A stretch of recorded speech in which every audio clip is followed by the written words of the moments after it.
And we are still at chapter 6.2 kelas kita masih lagi pada chapter 6.2.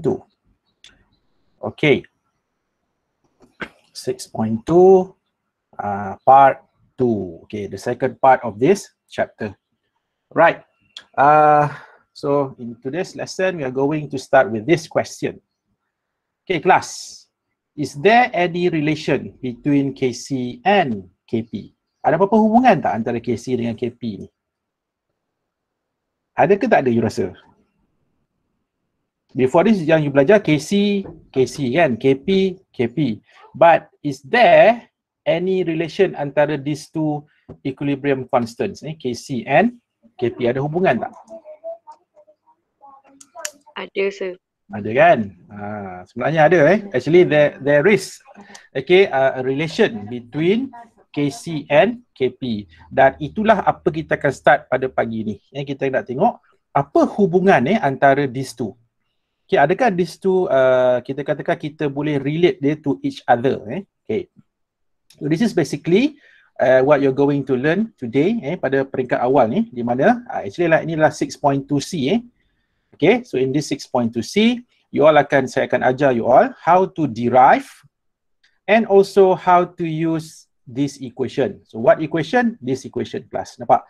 KP equals to KC times RT to the power of delta N. Nampak tak kat sini? Kalau you tengok pada this equation, nampak tak? Maksudnya antara KP and KC actually ada hubungan.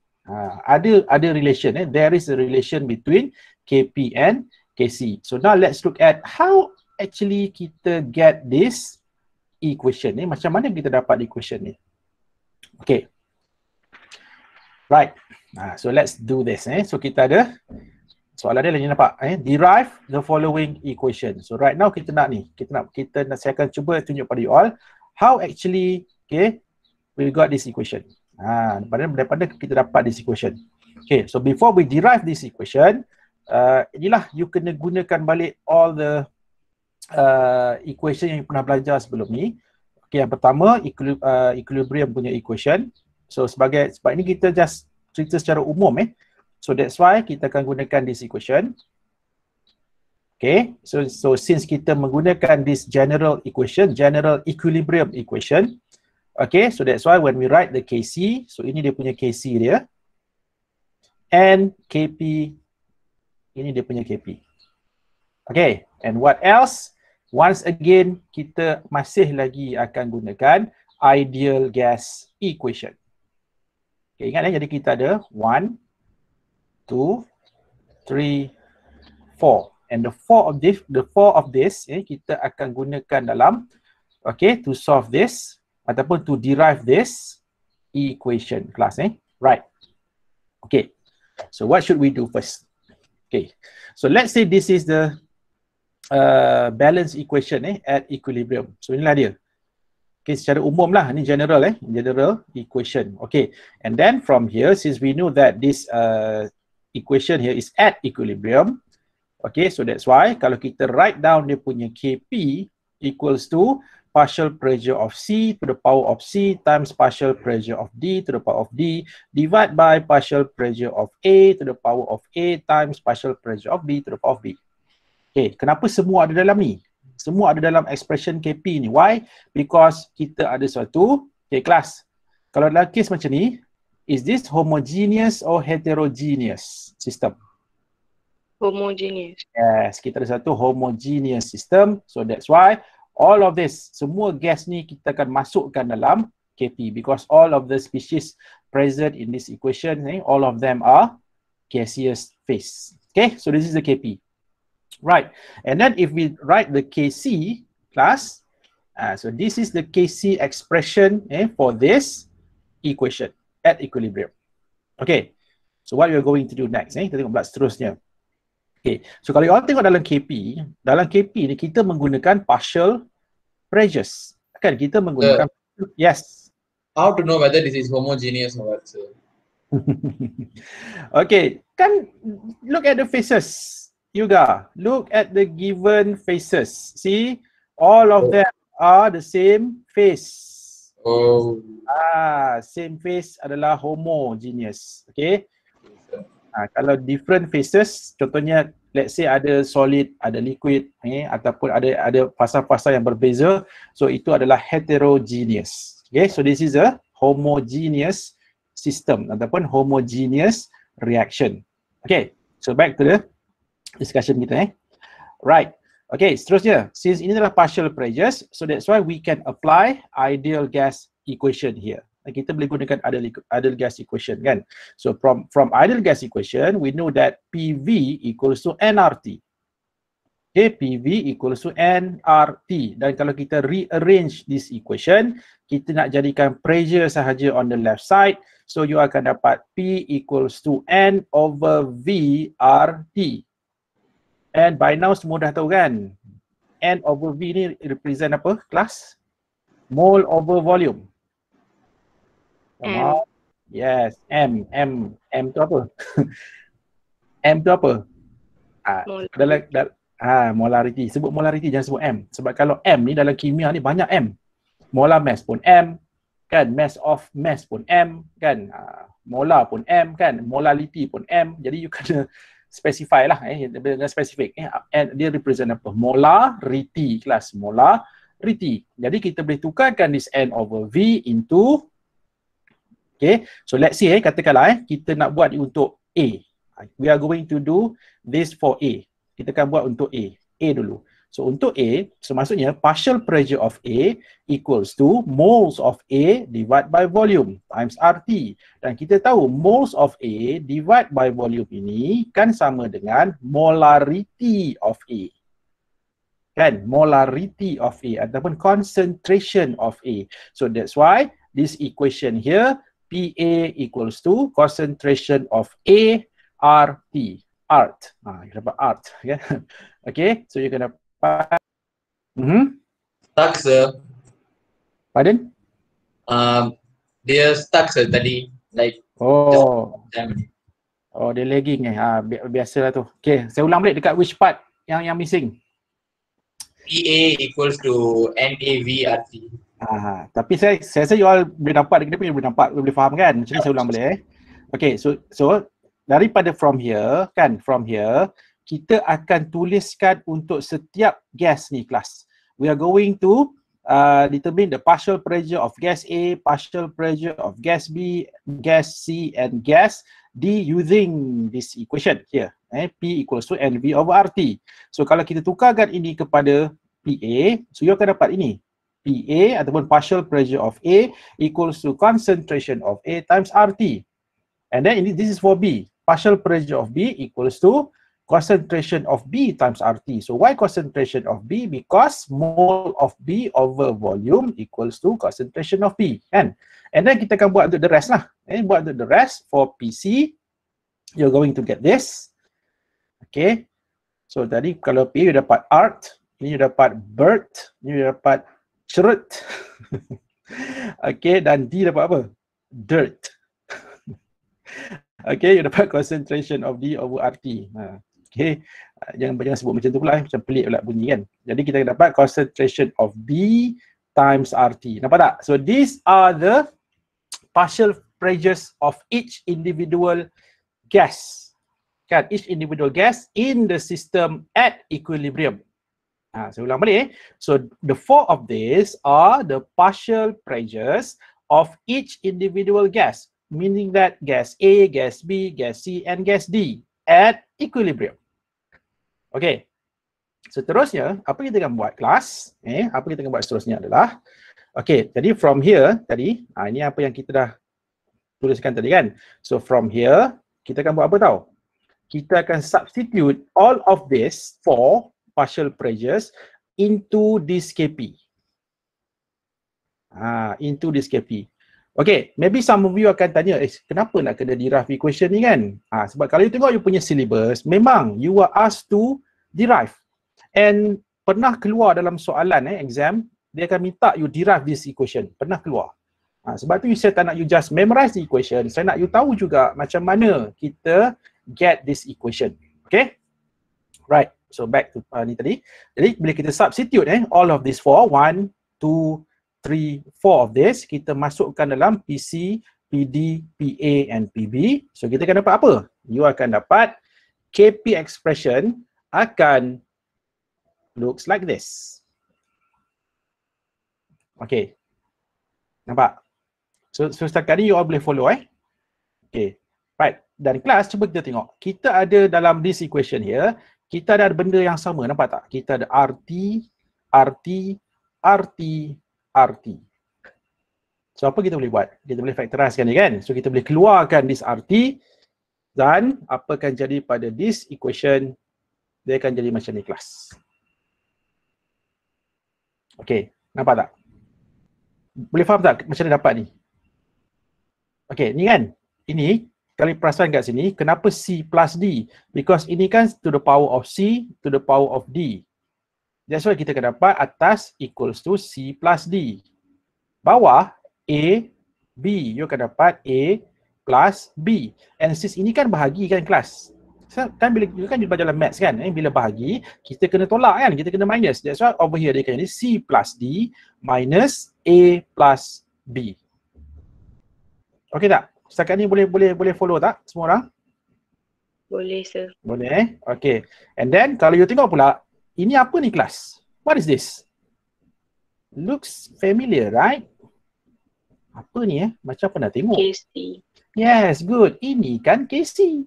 Nampak tak? Ini adalah KC. So instead of kita tulis benda ni, kita boleh gantikan the whole of this pada KC. So apa kita akan dapat? Finally. Akhirnya. Plus, nampak tak? So apa akan jadi? KP equals to KC RT delta N. Okay, mungkin ada yang agak confused sikit. Kenapa delta N, sir? Kenapa delta N? So delta N ni datang daripada sini. From here. Sebab kalau you tengok C, D, A, B, all of this, okay, ini represent apa? Moles. Kan? Moles of gases. Moles of gases. Di mana C plus D ni apa kelas? Moles of products. Nampak? C plus D represent moles of products. Okay. While A and B, A plus B represent total moles of reactants. So that's why dekat sini kita dapat delta N. Di mana what is delta N? Delta N itu represent mole of products minus mole of reactants. Itu maksud delta N. So that's why C plus D minus A plus B, kita simply tukarkan dia jadi delta N. Okay, and inilah dia macam mana kita dapat this equation. Okay, dan kejap lagi kita akan tengok satu soalan di mana you all akan apply this equation. Dekat mana kita akan apply this equation Right, so setakat ini. Is there anything you nak tanya tentang derivation of this equation?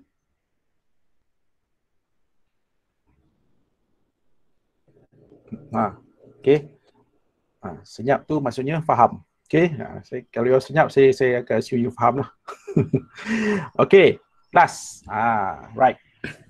So ni tak ada apalah. Ini just kita, saya ulang balik lah apa kita dah buat tadi. Nampak tak? So maksudnya by now, you all dah tahu macam mana nak tulis KC.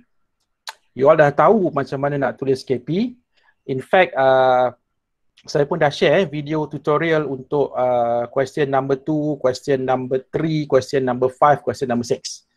Okay, so tu kira sebagai you punya lesson lah. Maksudnya saya tak ajar secara live macam ni. Saya dah share the video. So kalau you nak buat tutorial tu, you boleh tengok the video. Okay, right. So and then hari ni you all juga dah diperkenalkan dengan this equation, hubungan antara KP and KC, kan? KP and KC. Right. Okay, di mana delta N itu adalah moles of gaseous. Ingat kelas untuk you nak guna this equation here, delta N ni mestilah melibatkan gaseous. Maksudnya moles of gaseous products minus moles of gaseous reactants. Okay, moles of gaseous products minus moles of gaseous reactants. Okay, maybe you kata, kenapa kita kena ambil yang gaseous saja? Sebab dalam persamaan ni ada KP. So bila ada KP, dia melibatkan partial pressures. Okay, that's why kita hanya fokus pada species ataupun reactant ataupun produk yang kita katakan yang ada dalam persamaan KP. Kalau dia tak ada dalam persamaan KP, kita tak kira dia. Contohnya macam solid, okay, liquid, apa lagi, aqueous, itu kita tak masukkan dalam KP kan, kita just ambil gases sahaja.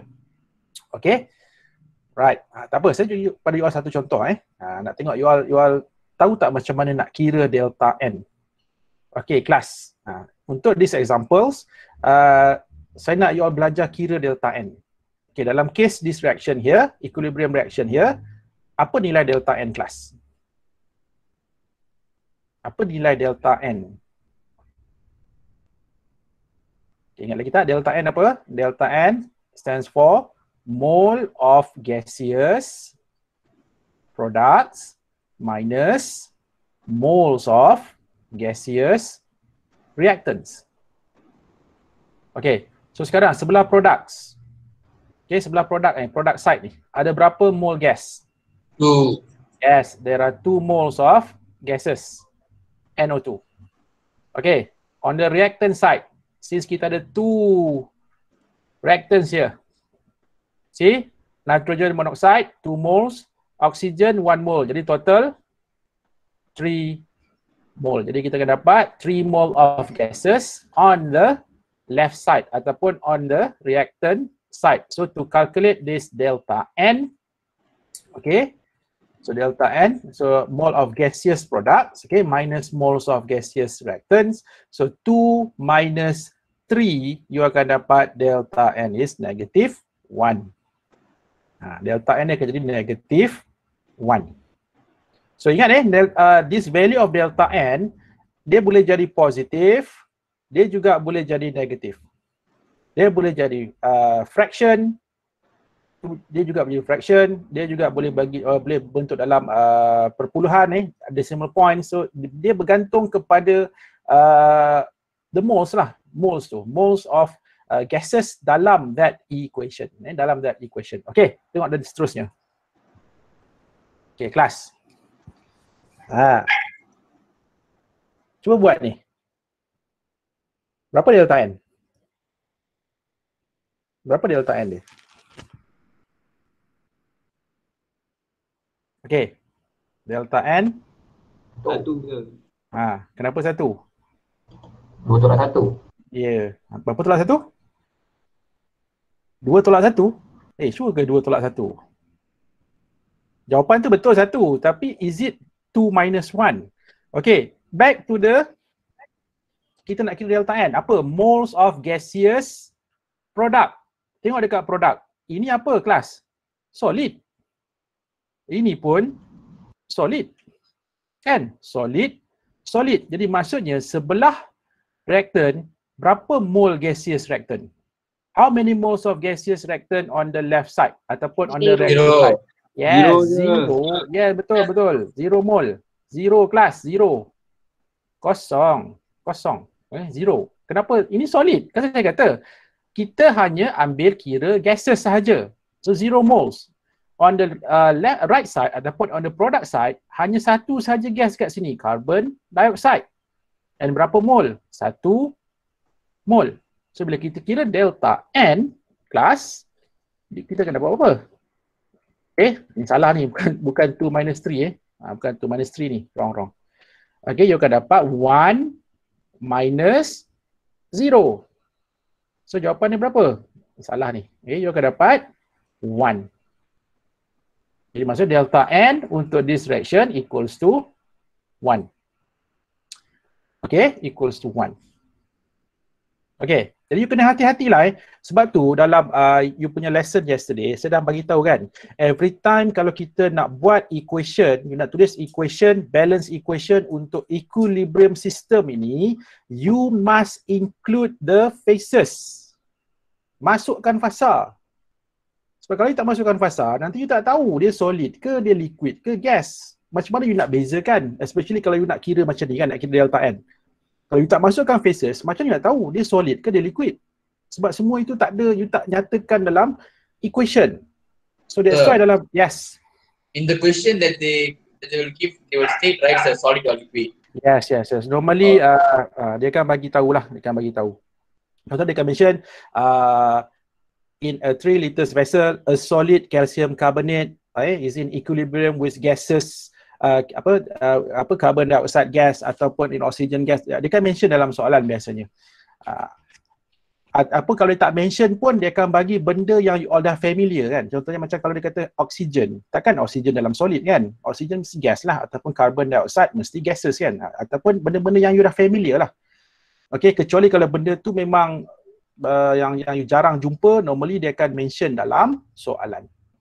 Okay, so now let's look at macam mana kita nak apply this equation yang you derive tadi.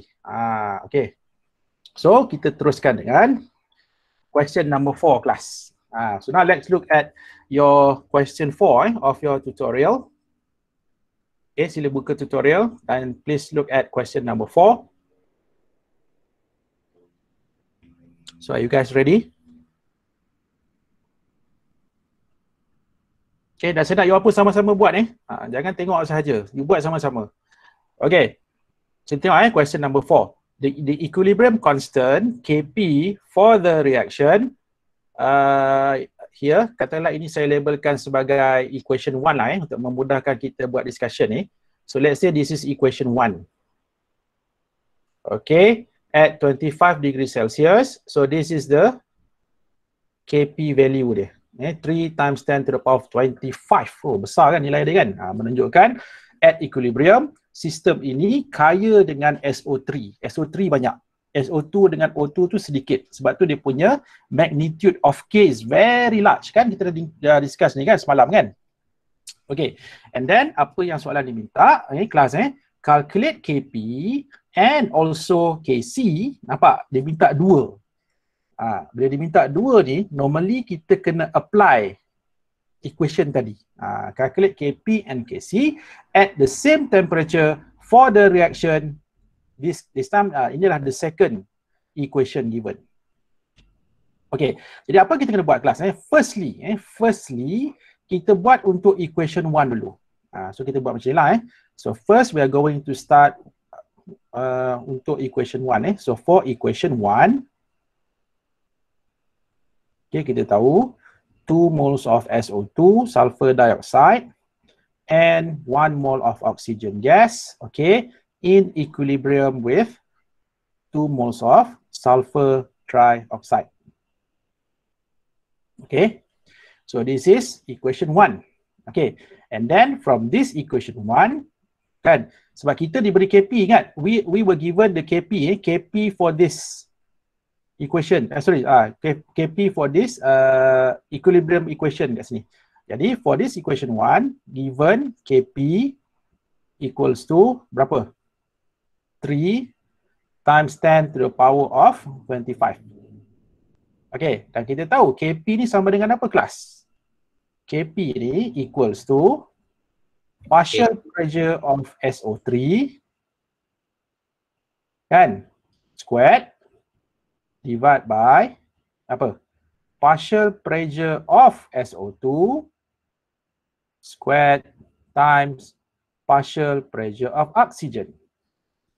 Okay, and nilai dia itulah 3 kali 10 kuasa 25. Ini Kp untuk equation 1. Sebab kita dah bincangkan, the value of K bergantung kepada the way we write the equation dan juga the way the species ataupun the reactants and products, dia punya location tu kat mana. Contohnya kalau tengok ini untuk equation 1, tetapi untuk equation 2, you tengok apa beza equation 2 dengan equation 1 kelas? Apa you nampak perbezaan yang jelas? Divided by 2. Yes, equation 2 actually adalah half of equation 1, betul tak? Kan? Kalau kita rewrite the equation like this, SO2, okay, half mole of oxygen, so in equilibrium with SO3. So right now dia minta kita kira apakah Kp of this reaction. So boleh tak kita kata this Kp dengan this Kp sama? Is it the same? No. No, tak boleh, tak sama sebab equation dia berbeza.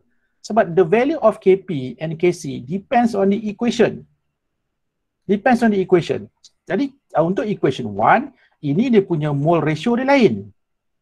2, 1, 2. Sekarang kita ada 1 half dengan 1. Okay, dan even kalau kita write dia punya Kp this time, cuba kita tulis Kp. Dia punya Kp So for equation 2, Kp equals to apa? Partial pressure of SO3.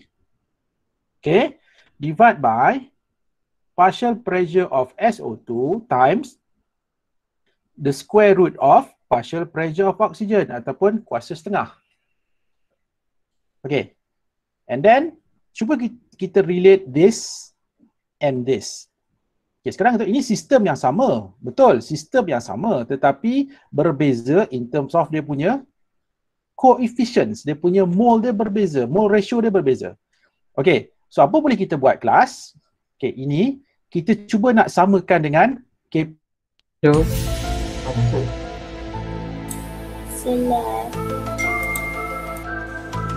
Hai.